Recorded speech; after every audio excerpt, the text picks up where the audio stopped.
Alô, dia faly mitafatafa amintsika mianakavy indray eto amin'ny fandaharana Jean Forêt Santé aty Canada.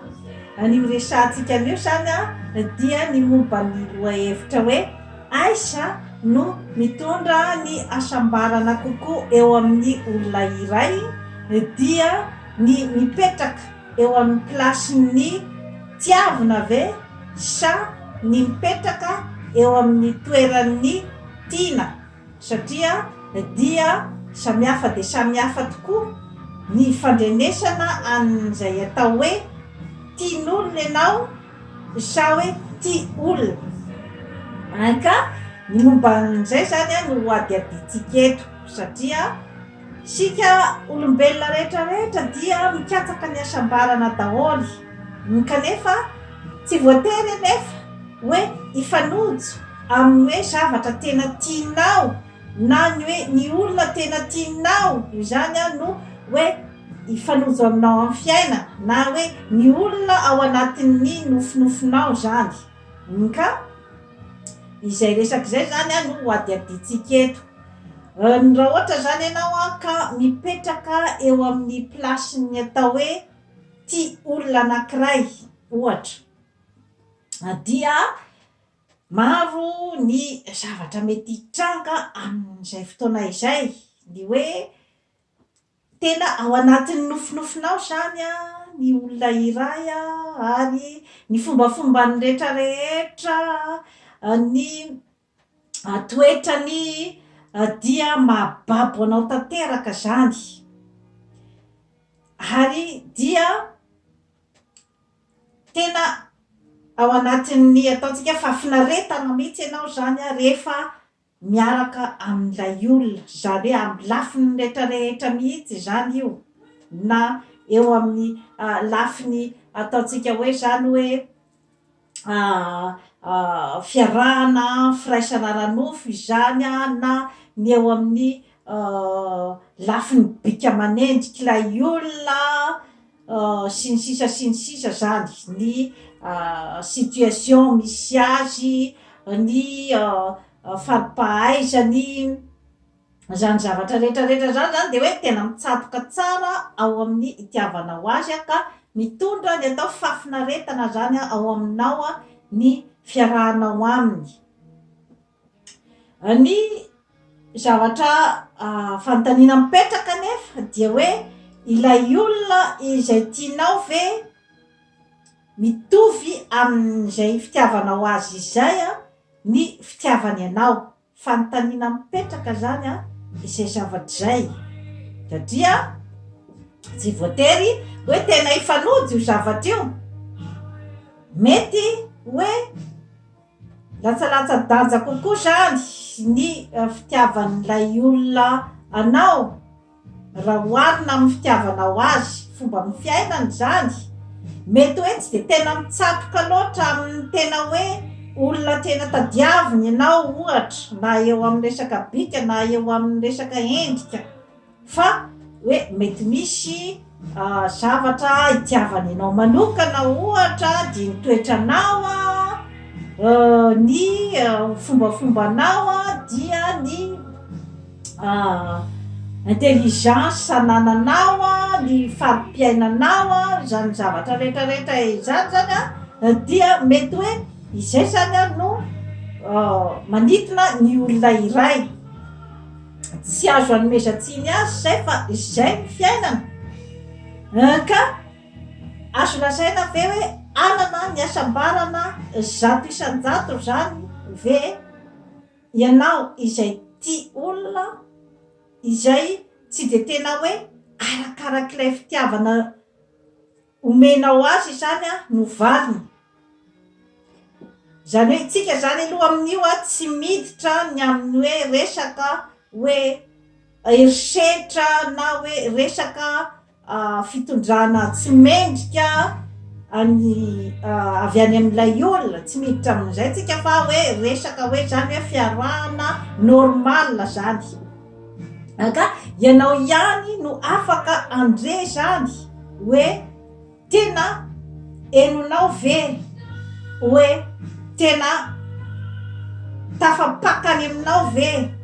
ny hoe fitiavan'ilay olona. Ianao ihany dia afaka mandrehan'izay zavatra zay.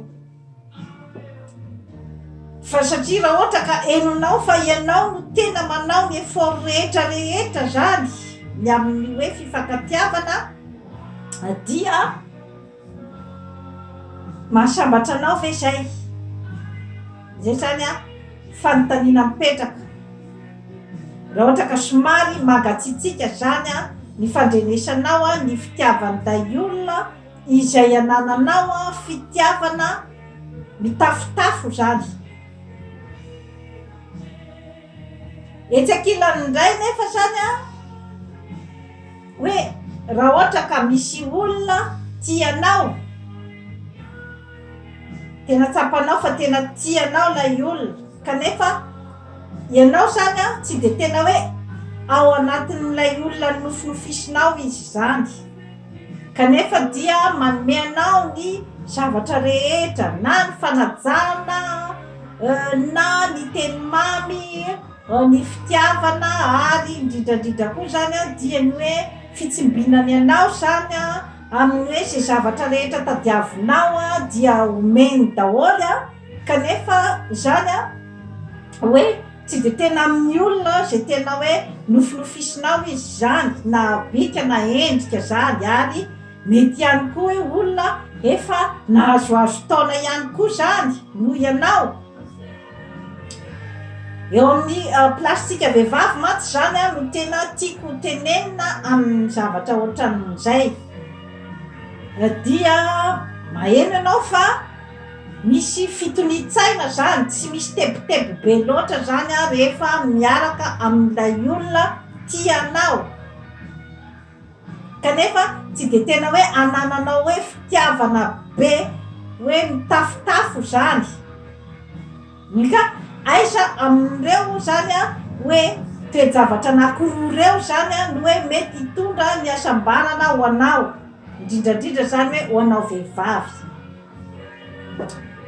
Dia iverenako zany ny amin'ilay hoe plasin'ny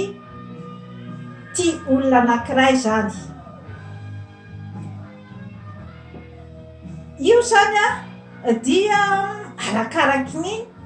izay fahenonao ihany ny tenanao, moa ve miteraka fijaliana ho anao zay hoe resaka hoe tsy de tena heninao zany ny tena hoe fitafitafin'ny fitiavana avy any amin'ilay olona, kanefa izy zany ataontsika hoe zany hoe tsy manao ratsy anao izy, tsy manao herisetra na ara-batana na ara-tsaina aminao, fa misy zany ny hoe fifanajana, fa tsy misy zany ny hoe tena fitiavana be mitafotafo avy any aminy. Dia amin'izay fotoana zay angambany aloha dia azo lazaina fa hoe manana ny fafinaretana ianao zany, ka ny fafinaretana de fa ao anatin'ny hasambarana ihany zay, ao anatin'ny hasambarana ihany ny mahatsapa ny tena hoe mahafinaritra anao lay olona, dia metimety ny humeranao sy ny ambiance rehetra zany rehefa eo lay olona. Kanefa kosa zany raha ohatra ka hitanao fa de tena hoe miteraka tebotebo be loatra, ary dia miteraka karazana fanaitainanao aminao zany, ny hoe tia ve ty olona ty sa tsy tia. Raha ohatra ka zany ka henonao fa mampijaly anao zany izay toe-javatra izay, dia somary tokony hieritreritra ihany ianao amin'izay fotoana izay. Ary indrindrandrindra raha ohatra ka hoe efa nanao ny ezaka rehetra mba hoe ampisy zany ny fitiavana izay mifamaly zany. Raha ohatra ianao kefa mba niditra tamin'izay kanefa mbola heninao zany fa hoe ohatran'ny mangatsika tsy de misy zany ilay feedback avy any amin'ilay olona, dia ataoko angamba fa mety hoe situation anankiray zany a mety izay tena hoe tsy de ahasambatra anao zany. Etsakilany indray nefa zany a ny hoe olona izay tianao kanefa tsy de tena anananao hoe fitiavana be loatra kanefa izy zany a dia mahasambatra anao a, manao zay zavatra mahafalifaly anao a, manaja anao a amin'ny lafiny rehetrarehetra ary indrindrandrindra mitondra fitoni-tsaina ao aminao zany ny fiarahana aminy. Dia ataoko angamba fa raha ohatra ka hoe misy ny safidy zany amintsika vehivavy indrindrandrindra zany ka hoe raha hiditra zany amin'ny hoe fiarahana matomatotra kokoa ohatrany hoe fanambadiana zany dia ataoko angamba raha hoe vehivavy zany amin'ny toerana misy anao dia izay ilay olona izay hoe mitondra fitoni-tsaina ao aminao zay zany angamba no tokony zany hoe hofidinao raha ohatra anao zaka manana choix zany amin'ny olona anankiroa, satria ny fiarahana izay matomatotra kokoa, ny fanambadiana izay hoe faty misy arahana zay ny tanjona, ny akana taranaka, ny anorenana tokantrano dia tsaratsara gamba hoe lehilahy tianao ary manaja anao angamba no hoe ahitanao fahasambarana kokoa.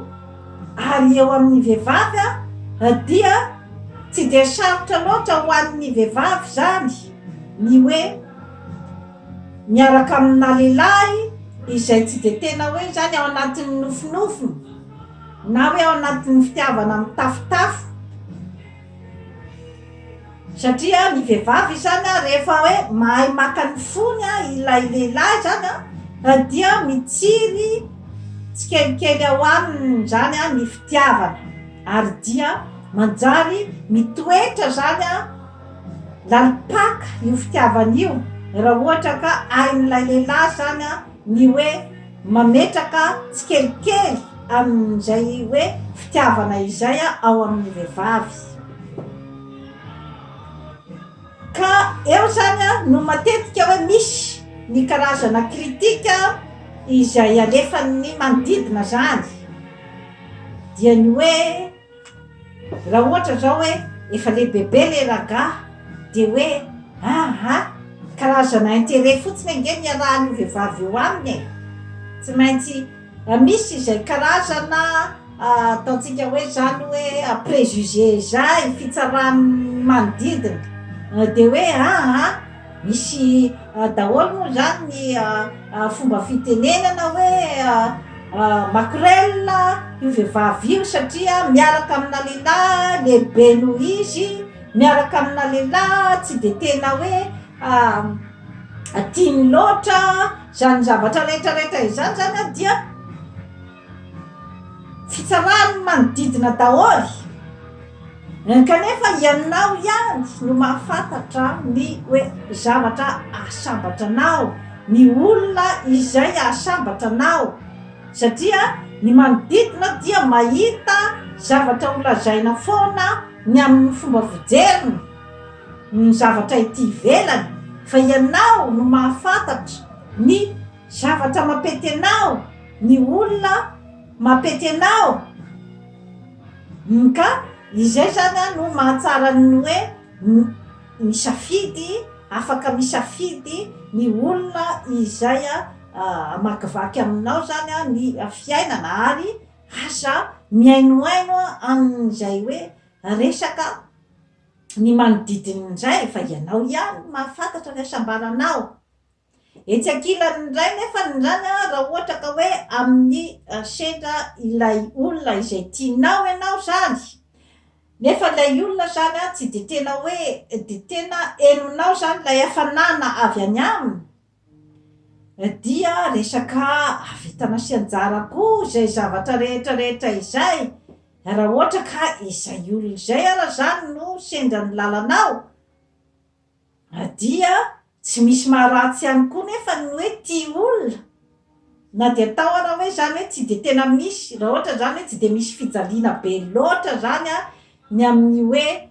fiarahanao aminy fa hoe mba mandray izy zany a ny fitiavana avy any aminao dia ianao lay tompon'ny fitiavana zany a no tena manana amin'izay atao hoe fahafinaretan'izay ka ny fahafinaretana koa dia ao anatin'ny asambarana ihany koa raha ohatra moa hoe tsy tanteraka zany a ny hoe nofinofinao a ny amin'ny hoe hiaraka mandrakizay a nisy ny fisarahana tamin'ilay olona tena tianao zany a tao anatin'ny nofinofinao a raha misy ny fisarahana dia aza entina amin'ny alahelo be loatra aza entina amin'ny lafiny ratsy be loatra zany a ny zava-misy fa ny fitiavanao an'ilay olona dia mitoetra foana ary manome fahafinaretana anao ny fieritreretana ny fiarahanao taminy ny lasa rehetra ny arahanareo raha ohatra ka tena hoe fitiavana tena hoe tena izy ny tao aminao dia mipetraka ao aminao zany zavatra zany na dia atao ara hoe nandao anao lay olona dia mipetraka foana zany a karazana hoe sary mihetsika filma fahatsiarovana ao aminao mitondra fahafinaretana ao anao ny fibajinanao a ny lasa rehetra niaraka tamin'ilay olona ary dia entinao ihany koa zany ny zavatra zany a salamia nananao fierté ny irosonao amin'ny tsaratsara kokoa amin'ny fiainana ny hoe fotoana niarahanao tamin'ilay olona ary dia entinao ihany koa hanatsarana ny fiarahanao amin'ny olona manaraka any ahitanao bebe kokoa zany ny hoe valeuran'ilay olona iarahanao taorinan'ny fiarahanao zany tamin'ny olona iray zay tena hoe namibaby ny fonao tanteraka dia amin'ilay olona vaovao zany no ahitanao ny zavatra rehetra zay tsy vitan'ilay olona tianao teo aloha ka ahafahanao zany manome ny karazana fampitahana ary dia anomezanao zany valeur bebe kokoa ny olona miaraka aminao aty aoriana na dia atao ara zany hoe tsy nanana ny hoe tena zavatra ny nofinofisinao ohatry ny teo aloha zany ilay olona aty aoriana fa afaka zany nanomeanao ny zavatra rehetra izay tsy afaka nomen'ny olona izay nofinofisinao teo aloha ka ny tiako atongavana fotsiny zany dia ny hoe raha vao resaka fitiavana dia misy lafitsarany foana ny fitiavana na miseho amin'ny endrika manao ahoana na miseho amin'ny endrika manao ahoana na hoe ianao zany no tena tia an'ilay olona na hoe ianao tiavina rehefa misy ny fitiavana na amin'iza na amin'iza dia mitondra vokatsoa foana ny zavatra ohatran'izay fa raisina foana zany amin'ny lafitsarany rehefa hoe tsy fitiavana mifamizabizana rehefa hoe tsy fitiavana izay mifamotipotika na ny misy ny erisetra mamotipotika fanahy dia azo lazaina zany hoe mitera-bokatsoa daholy dia toy izay sy toy izay indray tompo kilasy tompoko vavy no azo natolotra antsika anio manaova abonnement amin'ny Jean Forêt Santé aty Canada fa hanatsara ny fiainanao. Bye bye.